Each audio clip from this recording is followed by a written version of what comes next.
Please, there we go. It's working. Not only am I late, but the damn system would not let me stream. It kept saying, sorry, there's an error. Sorry, there's an error. Sorry, there's a. So I had to reboot everything. I'm back. I'm here. Ah, sound should be now okay. Jay, however, is not okay. I'll get over it. I'll get over it, but it's going to take a little time. Good morning, Marilyn. All right, here we go. Setting free the worst of the worst. A little clemency, a little forgiveness. Yeah, why not? Let them all go. Oh, you're going to love this one. The new $1 Trump coin. And the lefty blue haired goofballs are setting their hair on fire. They're clutching at their pearls. Oh, please help me. Ah! I love it. And finally, the new garbage cops. Oh, yeah. You thought it was getting ridiculous? Guess what? It's even more ridiculous than you thought. Welcome to the Jay Sheldon Show. Happy Thursday? Yes, it is. Good. Thursday, which is one more day closer to Friday, and I can't wait. I am in a persnippety new mood. Don't ask me what does persnippety mean. I should look that up. How do you spell it? Persnippety. Persnippety. There it is. No, it's not a localized hair salon. Oh, it's a lively, fancy word for fussy. Like if you sent your salad back to the kitchen 3 times. Okay, I'm not persnippety. I'm pissed off, but I'll get over it. Well, maybe not after this story, I won't. The Democrats' star witness for Attorney General, their hearing about Blanche, they're pushing clemency.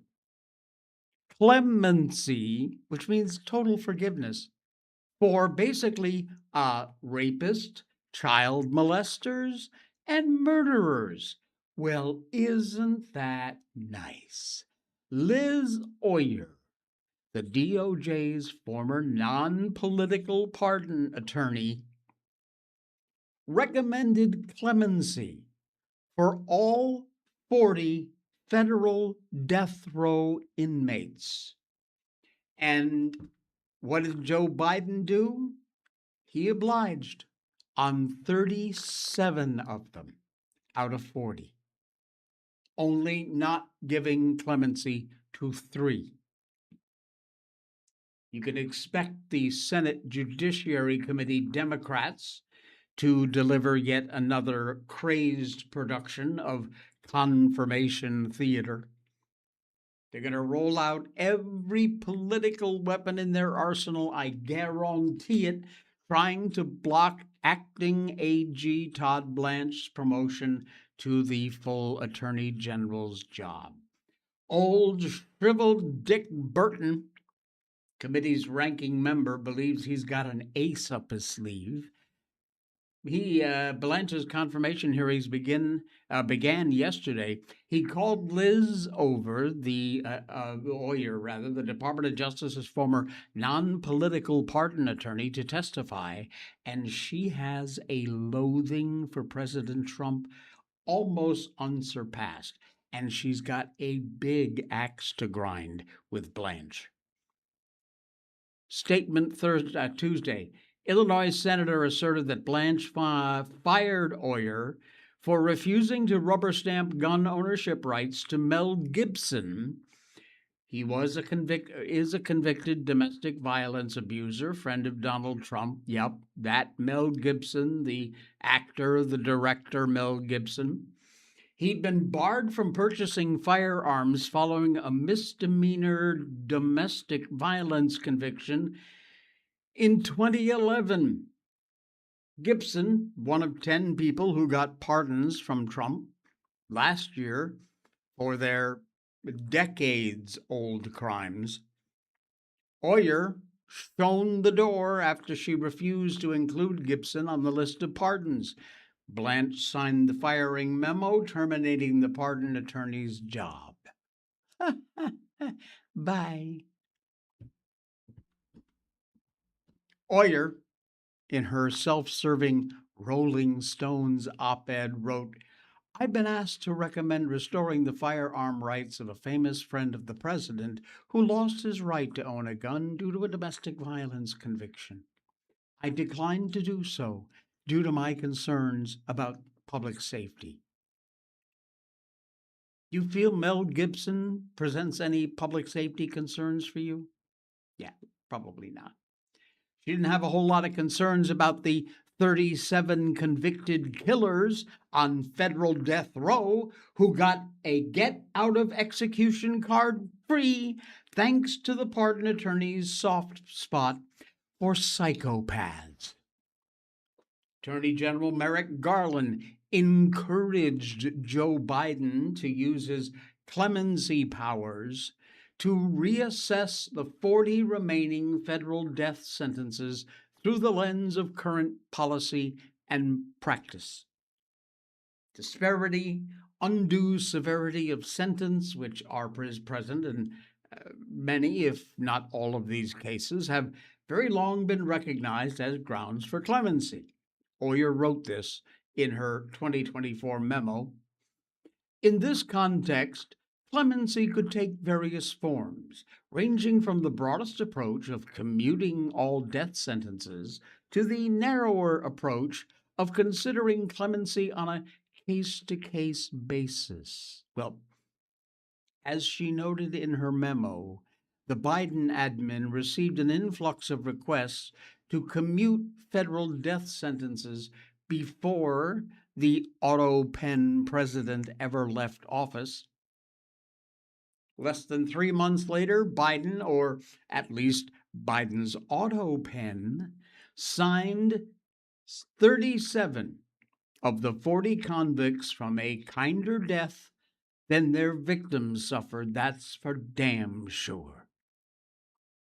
They will be wards of the state until the day they die, most likely from natural causes, which is more than their victims were able to do.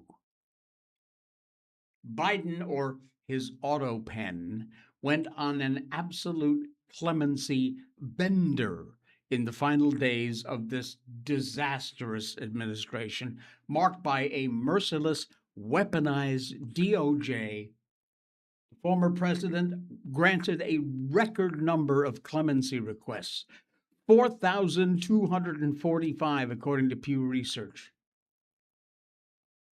Bested every president in the category, including Franklin Roosevelt, who granted about 550 fewer requests than in his 12 years in the White House. Biden basically cleaned out death row except for 3 and reinstated the moratorium on the federal death penalty.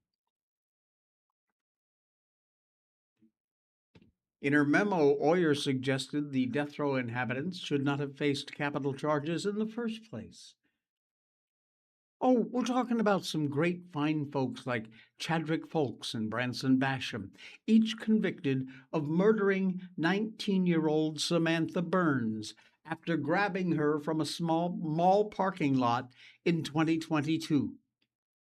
Burns' murder happened after Folks and Basham broke out of jail and went on a multi-state crime spree.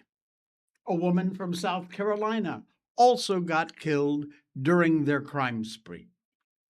And then there were the sweethearts like Ricardo Sanchez Jr. and Daniel Troya.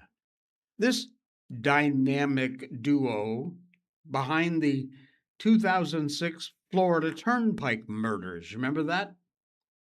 They killed a mother, father, and 2 young children in a drug debt hit.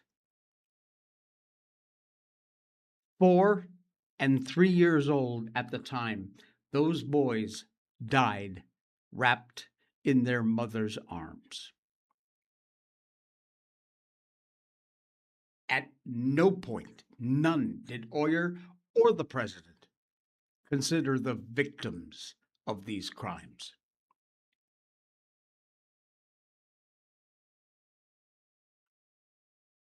"37 out of 40. Incredible.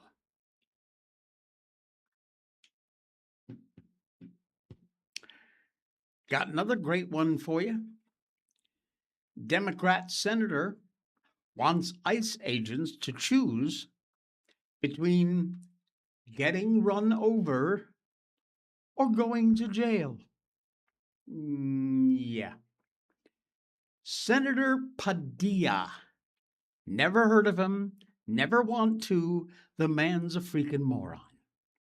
But he has suggested that officers whose lives are put at risk by agitators or illegals should be automatically fired if they act in self-defense. This Padilla ass is, of course, a Democrat, and even more, of course, from California. Yesterday called for the firing and prosecution of federal immigration enforcement officers who defend themselves against people who weaponize their cars, a deadly weapon, and end up dead because of it. During this, again, here we go, the confirmation hearing with Blanche, been nominated for the permanent position. This idiot Padilla opened up by asking questions about ICE agents in Texas and Maine shooting 2 illegal aliens. The illegals allegedly refused to comply with the officers and instead dangerously fled the scene in one case, attempting to ram into officers, according to Homeland Security. This Padilla nutball initially asked if Blanche thought state and local law enforcement should be involved in independent investigations regarding federal officer-involved shootings. And then he suggested the Department of Justice should have a role in investigating cases at DHS, but he quickly pivoted and suggested that officers whose lives are put at risk by agitators or illegals should automatically be fired if they act in self-defense.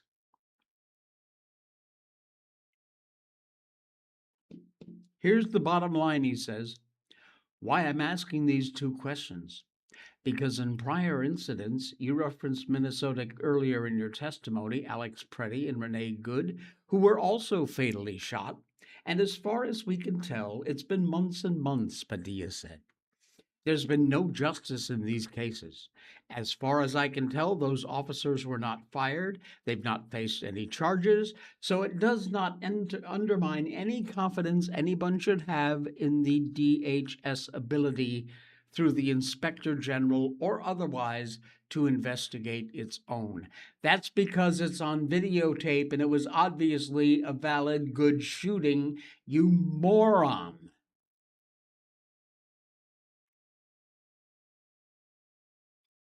Refusing to comply with lawful legal orders of federal agents, attempting to run them over, you are going to, and you well deserve, to get shot dead. That's how it works. But again, confirmation hearing theater. You're going to see more and more and more of it, and it ain't going to stop. And while Democrats yada yada blah blah blah about abolishing ICE, a Texas field office has announced, you ready, a record-setting day of arrests. Yes. The fatal shooting on Monday, which involved an ICE agent in Maine and Colombian illegal alien, has certainly added a lot of fuel to the fire for pro-open border Democrats on the issue of reforming or abolishing ICE. Now, that shooting and the one in Texas last week which resulted in the death of a Mexican national, led to just 2 days ago, Tuesday's announcement of a temporary pause in vehicle stops outside of those who involved suspects who had serious allegations against them. That temporary pause was very temporary. Trump logging on to Truth Social yesterday, insisting that vehicle stops must resume. He says, quote, "We cannot capitalize, give up one of ICE's most important and effective crime-fighting tools, the traffic stop. The radical left Democrats would like to see this done, but it won't happen on my watch." Trump says, ICE, be judicious, fair, and smart, and go back and do your very important job. ICE announces its Rio Grande Valley field office in Harlingen, Texas, recently made a record-setting 238 arrests of illegals in a single day, the highest daily total ever recorded for the office. Targets arrested included alien with rap sheets for all kinds of kidnapping and sex crimes and all that good fun stuff you like to hear about. They're off the streets. They're in custody, and with any luck, they'll be on a bus or a plane real fast, headed back to whatever scummy shithole country they came out of. Bye-bye. How about this? Federal immigration officials have detained more than 10,000 people in the last 5 days. 10,000! 10,000! New York Times, which first reported the numbers, noted the surge has occurred without the fanfare of any big visible operations. Markwayne Mullin pledged to mount a quieter enforcement campaign following the chaos of the month-long operation in Minnesota. 10,000! That's, as Trump would say, huge. Man, Shevitz. That is huge. What else? What else we got? Oh, you remember yesterday? I told you about the cigarettes coming back? How it's, becoming a thing, becoming a cool thing to smoke again? Well, got another one for you. Here's a weird one. Boomers, which would be me, although I was born right at the end of the boomer generation in 1958. I'm that old. Boomers are now cutting alcohol more than Gen Z. Not kidding. Look, like me, plenty of Americans enjoy a snort every now and then, wine, some beer, maybe the little bit stronger stuff. I am a whiskey man myself, or a gin martini. A lot of bourbon, Irish whiskey, a little glass with a single ice cube in it. Or I also found a thing that now I make those little round, clear balls of ice. They're so nice in a scotch. Anyway,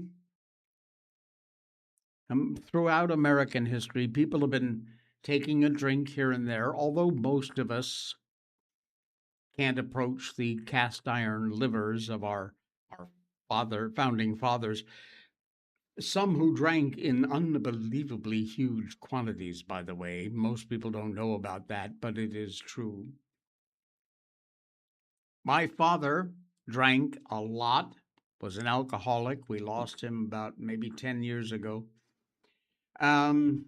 These days, though, a lot of talk about the youth of Gen Z and their abstemious nature.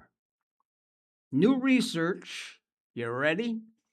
Indicates that aging baby boomers, not Gen Z, are scaling back on most of the sauce.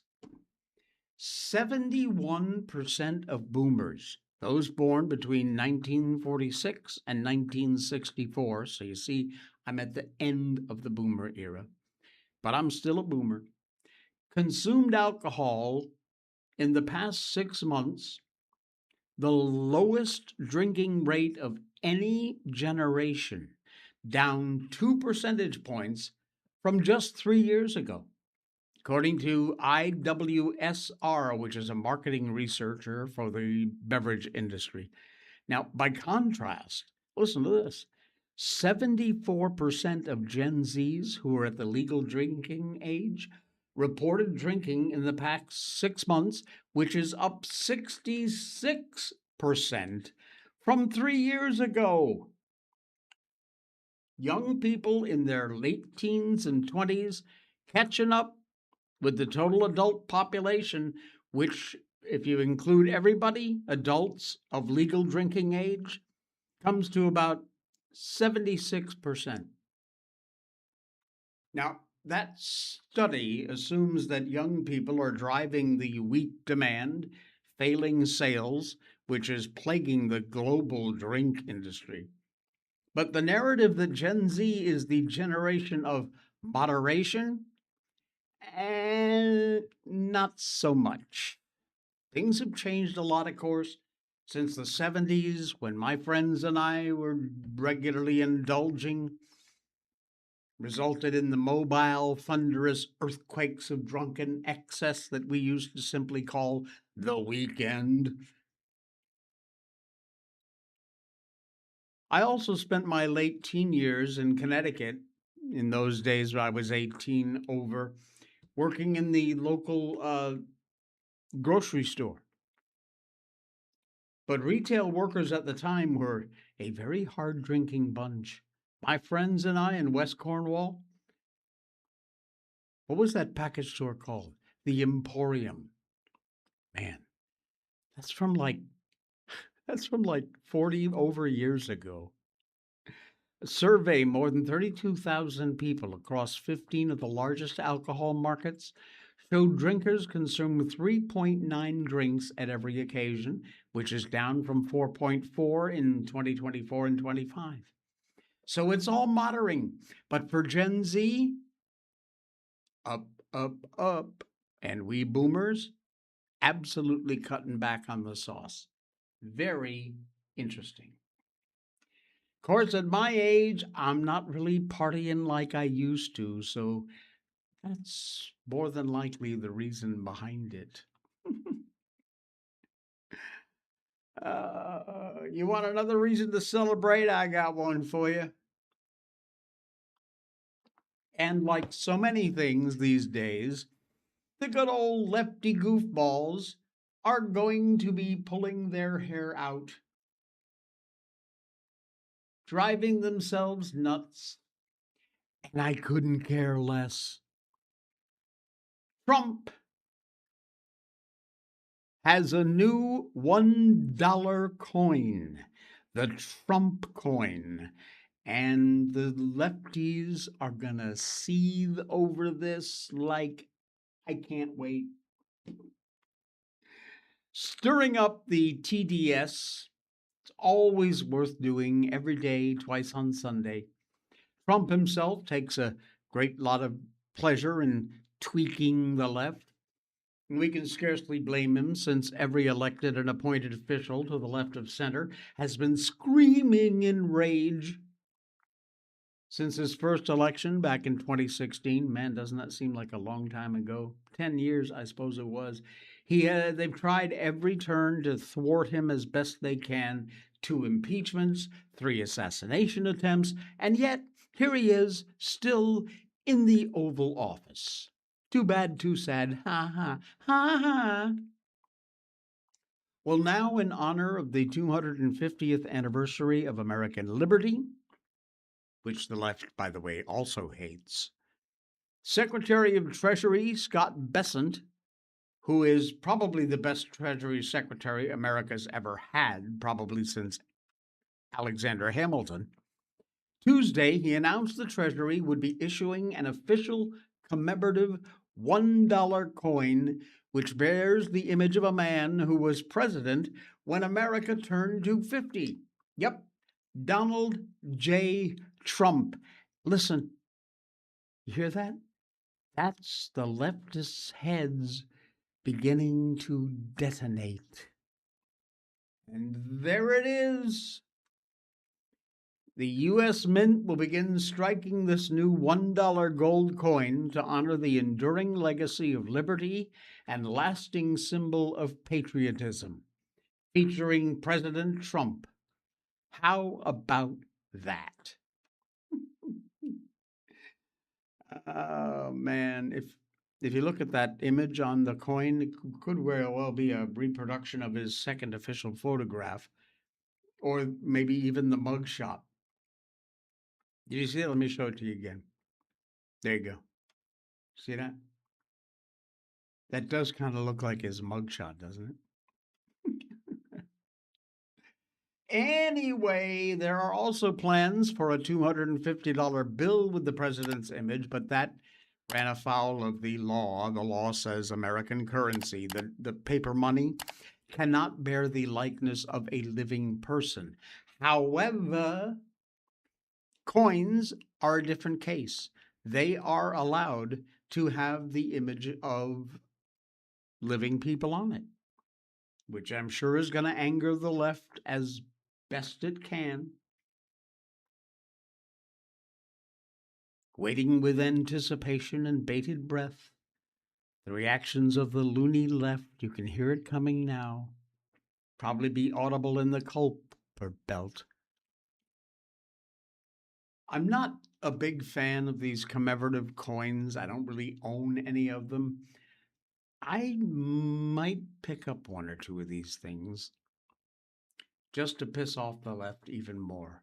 Maybe find a way to make a lapel pin or something out of it if I ever wear a suit jacket again. Anyway, annoying the left is certainly always worth doing, and in President Trump's case and his admin, we get treated to a master at his job. Honestly, if we're going to issue commemorative coins, it's only appropriate that at least one of the designs bears the image of the man who was president on the semi-quincentennial. That would apply no matter who the president was. I would feel the same way. But the fact that it is Trump, sorry, that's just too much fun. Oh, thank you. The gods are great, aren't they? Speaking of former presidents, how about this one? Did you see? Joe Biden announces his memoir. Yeah, he's got a book. I really doubt he's going to be doing the podcast and talk show circuit because, his brain, oatmeal, mush.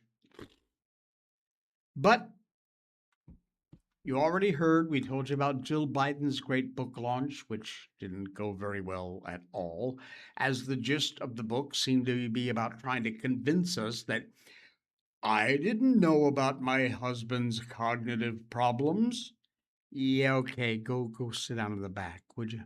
She even managed to get in a battle with some of the former Biden aides. And then the book itself being on the New York Times bestseller list for 1 week with an asterisk, which indicates the numbers are probably influenced by bulk sales. And then, plummeted off the list like a stone and stayed there. Nobody cares, Jill. Sorry, Dr. Jill. Now, Biden even interrupted one of her book events, bizarrely calling out to her while she stood on a stage, saying that his book will be coming out in September. You gotta bet that probably had the Democrats even more upset than Jill's book. Well, turns out they have published his official book and moved the release date back to November 17th. 2 weeks after the midterms. Think that's a coincidence? It ain't. Funny how that works. Somebody realizes the actual specter of Joe Biden hurts them very badly, but they don't completely clear the way by delaying that because he's still talking about the book. The book is called Promise Me, America, and you can pre-order it. Slurring in the video promoting it is so bad.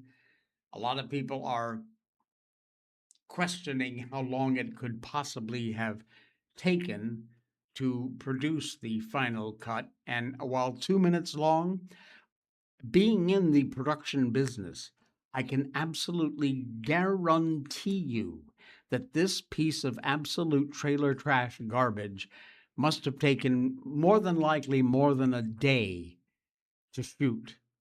One line, and in some cases, maybe 1 or 2 words at a time. You may not be able to see it. I'm in the business. I can see where those edits are done, and it ain't pretty.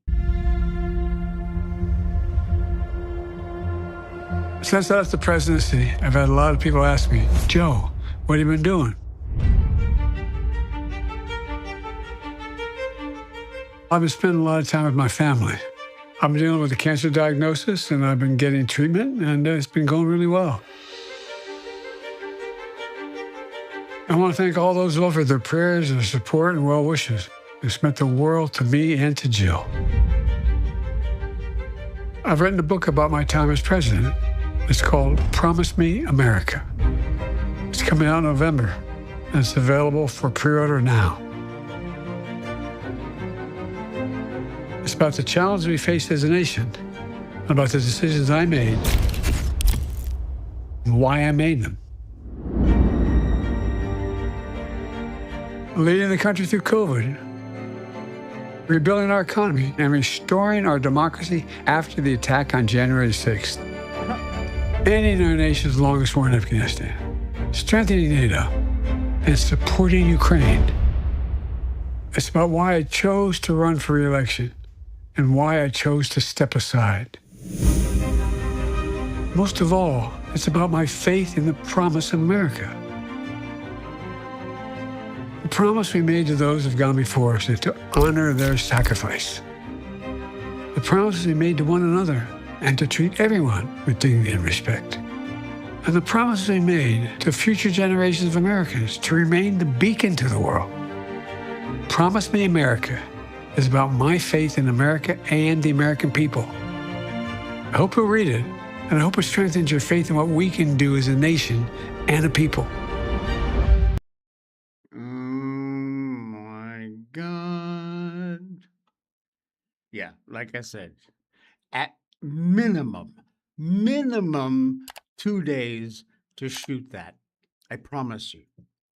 His comments, of course, completely delusional.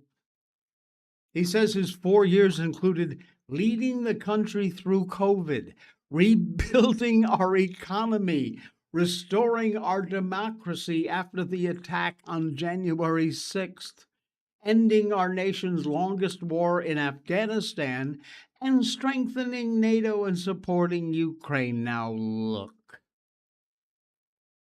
there are a lot of things I can say about that statement, but maybe the funniest thing is that his claim that he rebuilt the economy. When Trump had an extremely strong economy with very low inflation, good economy, COVID, people returned to work after the lockdowns. Biden seems to want to take credit for that. Indeed, it was Biden who then, through his policies, helped drive inflation up over 9% and drive gas prices through the freaking roof. A lot of people, by the way, are expressing doubt, understandably, that Biden even wrote the book himself. If he couldn't even sign his name to pardons, Now you're telling me he wrote a book? Yeah, I don't think so. What are the odds? He probably doesn't even know he's releasing a book. They just gave him the words and put up a sign for him to read, one sentence or 2 words at a time.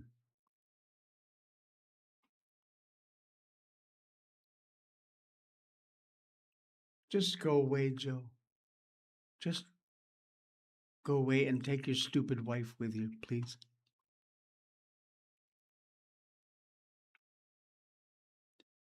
Pete Hegseth, the Secretary of War, is calling for a high T military. And here comes the beta male hissy fits. Oh my, why won't this track?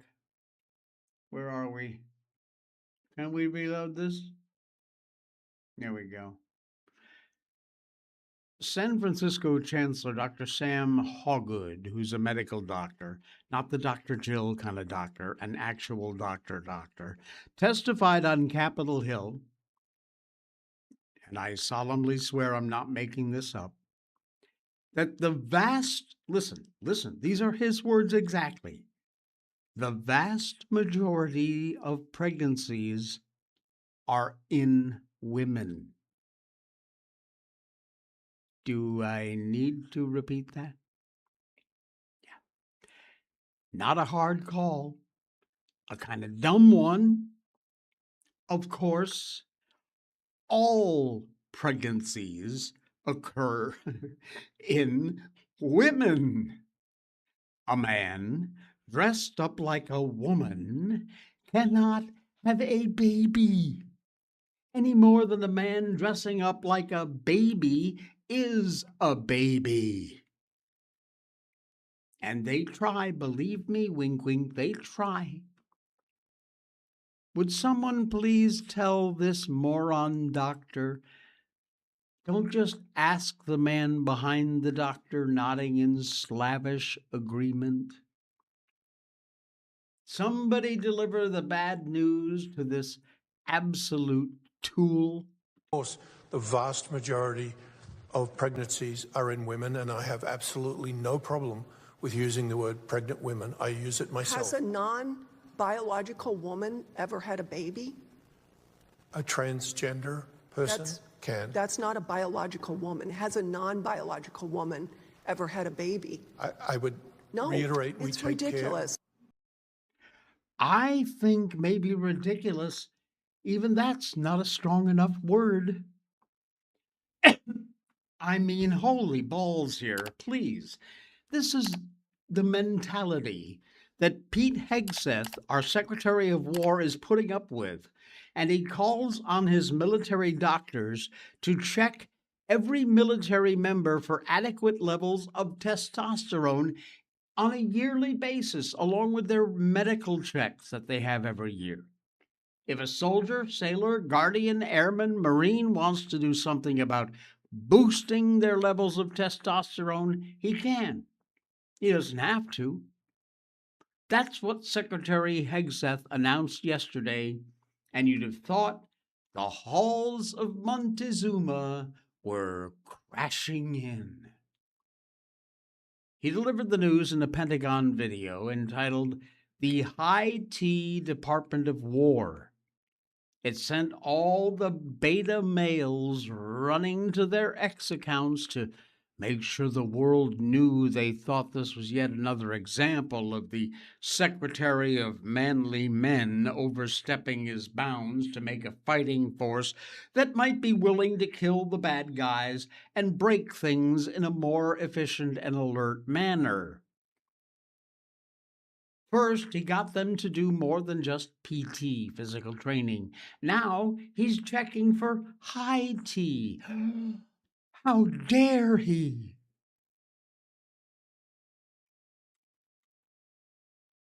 Of course, the first thing they did is come after him with the dick jokes. Tim Miller posts, There's never been a man who described himself as high T who has a penis longer than 4 inches. This is science. Kinsey looked into this. Do we have the... We do have the clip. All right, let's go full screen with this. I'll let you hear it. At the Department of War, we have the most elite warriors on the face of the earth.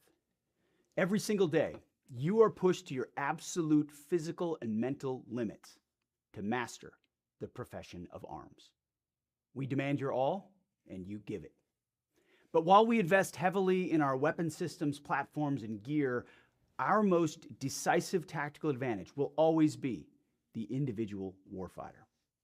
We have a sacred duty to maintain that advantage, which is why we must constantly look for new ways to optimize your performance, your resilience, and your long-term health.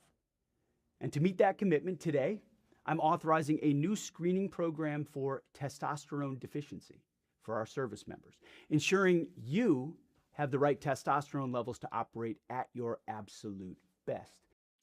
And bottom line, ain't that actually the point? You'd think so,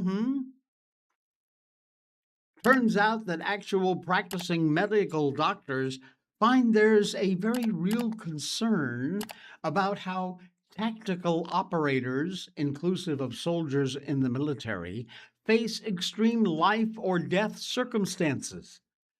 They require correct decisions, precise action to ensure operational success with minimal collateral damage. That's how they do what they do. Decision making, compromised by lack of sleep, semi-starvation, unyielding energy demands, and lack of testosterone. These things are helped by a higher level of testosterone. But oh, we can't have that. The beta males pulling out their hair and screaming in their crowns. Yeah, okay, whatever. Get over it. Hey, I was going to do the garbage cops story, but I'm going to save that for tomorrow. I do want to close out with an amazing little piece of video footage. Who, I believe this dog on the left is a Shiba Inu. Because Shibas are so smart, of course. Yes, I'm a little biased. I own her. The one, her name is Miko, if you haven't heard before. But anyway, the smarter one on the left actually has figured out how to put himself into this tub of water and get cooled off. While when you watch the one on the right, he's got to keep figuring it out and checking over with the one on the left, the Shiba, for exactly how to get in the right position. Check this out. Yeah, that's definitely a Shiba. In fact, it looks quite a bit like Miko, who's just sitting in that tub having a good time. The guy on the right is going, how the hell do you get in there? Here we go. Oh, and he dumps right under. Oh, man. So if it's a little hot where you are, take a tip. Find a giant planter pot of water and jump on in. All right, we're done. Thank you, folks. Our sponsors and our PayPal donation link are in our description. Please make use of that if you wouldn't mind. We really appreciate it. It helps us out a lot on the show and keeps the lights on, keeps us free. We genuinely thank you for that. Subscribe and follow. We're live on YouTube and Rumble Monday through Friday at 9 a.m. And we will see you tomorrow for the Friday edition.